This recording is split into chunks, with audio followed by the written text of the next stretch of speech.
कभी आपने सोचा है हमें जीवा के साथ साथ कान क्यों मिले? अब आप कहेंगे सरल सी बात है, ताकि हम बात करने के साथ ही सुनना भी सीख लें। अब इसका एक और तात्पर्य है। पहले मुझे बताइए, स्वयं की प्रशंसा सुनना किस किस को अच्छा लगता है? सभी को अच्छा लगता है। अब यही है सा, यदि इन कानों से आप स्वयं की प्रशंसा सुनना चाहते हैं तो सर्वप्रथम इस जीवा से दूसरों की प्रशंसा करना सीखें। अब प्रशंसा के विषय में एक अत्यंत महत्वपूर्ण बात आपको बता देता हूं। कभी किसी की प्रशंसा यदि आप करते हैं तो सर्वप्रथम उस व्यक्ति का उत्साह बढ़ जाता है।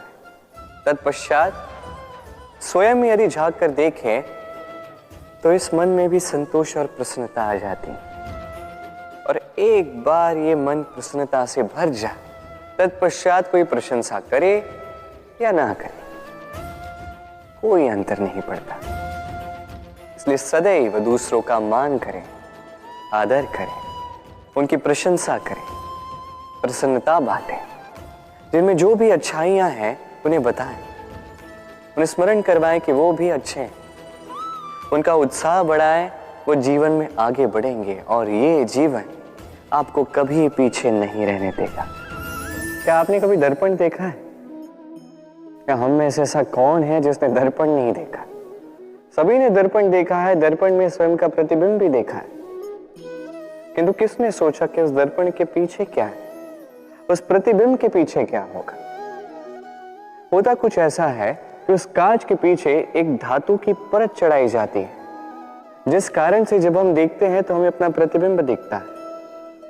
अर्थात कांच को कुछ इस प्रकार कर दिया गया है कि प्रकाश जिस ओर से जाता है उसी ओर पुनः वापस लौट के आता है, तभी वो दर्पण कहलाता है। यही है जीवन का सत्य भी। यदि हम अपना पूरा ध्यान केवल लक्ष्य की ओर केंद्रित करते हैं, यहां वहां नहीं भटकते हैं, तो न केवल हम अपना लक्ष्य प्राप्त करने में सफल होते हैं, बल्कि हम दूसरों का मार्गदर्शन करने में भी सफल होते हैं। तो क्या आप बनना चाहेंगे ऐसा व्यक्तित्व? चयन आपका है। पाना और खोना दोनों जीवन के अभिन्न अंग हैं। हम कुछ पाते हैं, कुछ खोते भी हैं। कुछ स्वप्न साकार होते हैं, कुछ लक्ष्य अधूरे भी छूट जाते हैं। जीवन में ये होता ही है, हर एक के जीवन में होता है। किंतु जब भी हम किसी से मिलते हैं, हम कौन सी बातें करते हैं? हम उसी की बात करते हैं जो हमने खोया है। स्वयं भी दुखी होते हैं, सामने वाले के मन को भी दुखी कर जाते हैं। इससे कुछ विपरीत करने का प्रयास कीजिए, सकारात्मक बनने का प्रयास कीजिए।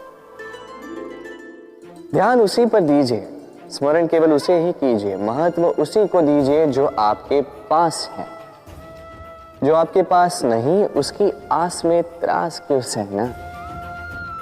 उसी की गिनती कीजिए जो आपके पास आज यहां वर्तमान में है। जैसे मैं कंस मामा की गिनती नहीं करता जिन्होंने मेरा बालपन झंझोड़ा। मैं गिनती करता हूं यशोदा मैया की, मेरे बलराम दाऊ की,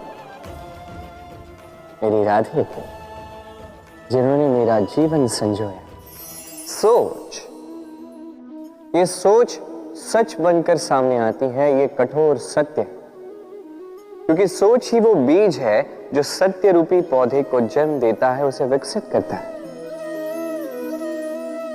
अब सोचिए, यदि ये बीज ये अकड़े का हुआ तो ये छाया नहीं, ये केवल कांटे देगा।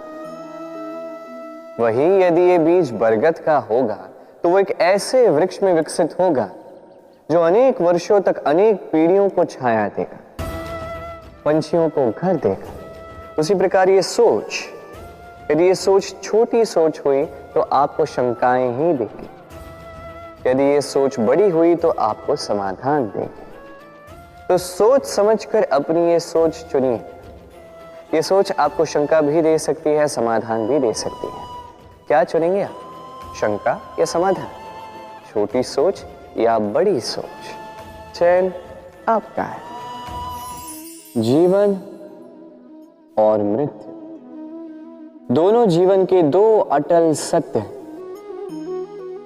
जिसने जन्म लिया है उसे मृत्यु प्राप्त होनी है, यही नियति। अब एक बात है, मृत्यु सभी को आती है, जीवन जीना सबको नहीं है। समस्त जीवन व्यतीत कर जाते हैं किंतु जीवन जी नहीं पाते, समझ ही नहीं पाते करना क्या है। जीवन जिए तो जिए कैसे? जीवन जियो तो उस दिए की भांति जो अपनी लौ से असंख्य दियों को प्रकाश देता है, जो बुझते बुझते भी अंधकार से लड़ता है। कदाचित इसीलिए जहां दिए को रखा जाता है उस स्थान को पूजा जाता है, उसे पवित्र माना जाता है। एक बात तो है, मृत्यु सभी को आनी है, चाहे मैं, चाहे आप, चाहे हर कोई एक न एक दिन संसार से जाने वाला है। किंतु आपने इस जीवन में किया क्या, ये महत्व रखता है। और जिसे जीवन जीना आ गया वो मृत्यु के पश्चात भी जीवन जीता है, वो अमर बन जाता है। कहा जाता है व्यक्ति को अपने चरण दृढ़ रखने चाहिए, जहां चरण होंगे उसी के अनुसार मार्ग होगा, उसी के अनुसार लक्ष्य भी होगा। किंतु क्या केवल इन चरणों पर ध्यान देना ही पर्याप्त है? नहीं, इससे कहीं अधिक महत्वपूर्ण होता है आचरण। जैसा आपका आचरण होगा उसी दिशा में आपके चरण होंगे। यदि आपका आचरण उचित हुआ, श्रेष्ठ हुआ, तो देखिए आप पर्वत के शिखर पर भी पहुंच सकते हैं। किंतु यदि ये उचित ना हुआ तो आप उसी शिखर से नीचे धरा पर भी गिर सकते हैं। हाँ, गति के लिए चरणों पर ध्यान देना अति आवश्यक है, किंतु प्रगति के लिए आचरण ही अति आवश्यक है, उसके बिना नहीं होगा। जन्म लेते ही व्यक्ति के लिए ये नाम अत्यंत महत्वपूर्ण हो जाता है। माता, पिता, पुरोहित सारे उन अक्षरों को ढूंढने लगते हैं जिससे आपका नाम आरंभ होगा। किंतु क्या केवल नाम और राशि के एक हो जाने से सब कुछ ठीक हो जाता है? कदापि नहीं, क्योंकि आपके कर्म ये महत्वपूर्ण होते हैं, अन्य कुछ भी नहीं।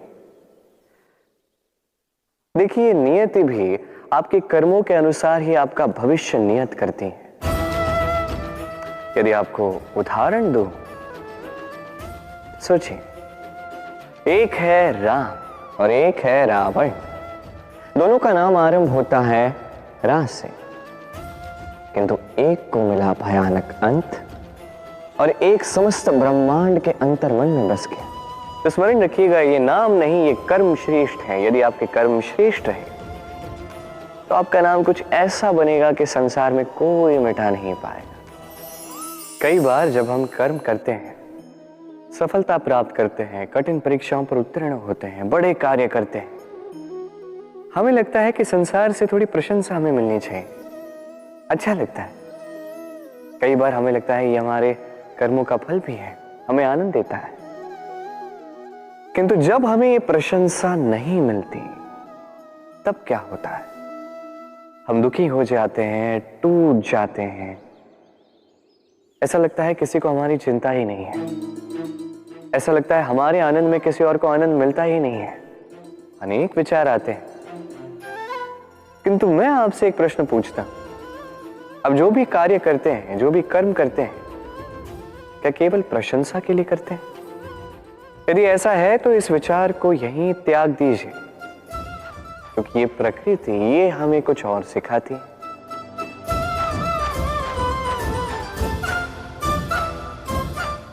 इस पुष्प को देख लीजिए, ये सुगंध जो पुष्प देता है, ये जैसे मेरे मन को उल्लासित कर देती है, जैसे मेरे मन में ऊर्जा सी भर देती है ये सुगंध। किंतु विशेष बात तो यह है कि पुष्प को यह कार्य करने के लिए किसी प्रशंसा की आवश्यकता नहीं है। यही है प्रकृति की सीख। जो सच्चा होता है, जो सत्कर्मी होता है, उसे प्रशंसा की आवश्यकता ही नहीं, क्योंकि उसके कर्म ही उसकी सुगंध होते हैं। देखिए, इत्र जो है वो नकली फूलों पर लगाया जाता है, सच्चे फूलों को इसकी आवश्यकता ही नहीं। इसी प्रकार आप भी कर्म करती जाइए एक शुभ भाव के साथ। इस मन को सदैव सदैव शांत रखिए, साफ रखिए। यदि ऐसा करोगे तो आपके कर्म इस प्रकार सुगंधित होंगे कि आपके जीवन में केवल और केवल आनंद ही होगा। तो इसी आनंद के साथ कहिए राधे राधे।